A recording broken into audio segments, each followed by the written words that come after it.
which are found in human. One of the example is Down syndrome. This syndrome is associated with an extra chromosome 21. This Down syndrome was first described by British physician Langdon Down in 1866. The symptoms of Down syndromes include the person who have Down syndrome, they are short in height, they have broader skull, their nostrils are wide, they have large tongue, and they have impaired mental abilities. That is why they are given special education and care.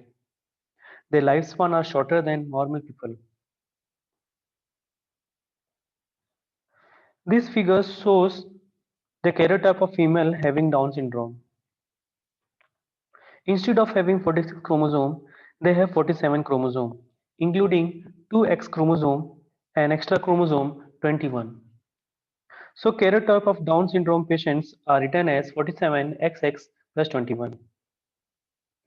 Now let's discuss the reason behind this trisomy. This is mainly occur due to non-disjunction of chromosome during meiotic cell division. These non-disjunction events can occur in any of the parents. It can occur through father or can occur through mother, but it is more likely found in female. As the female ages, the behavior of chromosome in meiotic cell division changes. As we know, in human female, meiosis begins in fetus, but it is not completed until the egg is fertilized. During this long duration before fertilization, eggs are arrested at prophase first of meiotic cell division.